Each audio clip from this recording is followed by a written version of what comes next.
ஒரு அழகான நகரத்தில் விக்ரம் என்ற அண்ணாவும் அவன் தங்கை லதாவும் சந்தோஷமாக வாழ்ந்தார்கள்.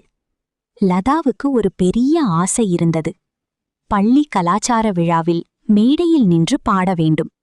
ஆனால் அவளுக்கு மிகவும் பயம். நான் மேடையில் நின்றா தவறிடுவேனா என்று தினமும் கவலைப்பட்டாள்.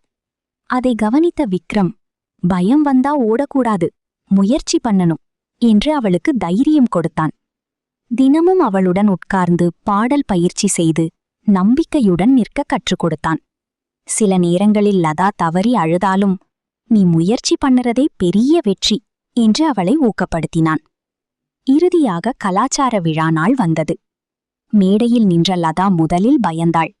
ஆனால் கூட்டத்திலிருந்து அண்ணா சிரித்து கை காட்டியதை பார்த்ததும் அவளுக்கு தைரியம் வந்தது. அவள் மெதுவாக பாட ஆரம்பித்து நம்பிக்கையுடன் முடித்தாள். அனைவரும் கைத்தட்டினார்கள்.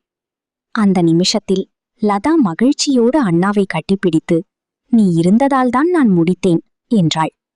விக்ரம் சிரித்துக்கொண்டு, நான் வழிகாட்டினேன், சாதித்தது நீதான் என்றான். லைக் பண்ணுங்க, ஷேர் பண்ணுங்க, சப்ஸ்கிரைப் பட்டனை கிளிக் பண்ணுங்க. உங்கள் கருத்தை கமெண்ட்ல சொல்லுங்க. தேங்க்ஸ் ஃபார் வாட்சிங்.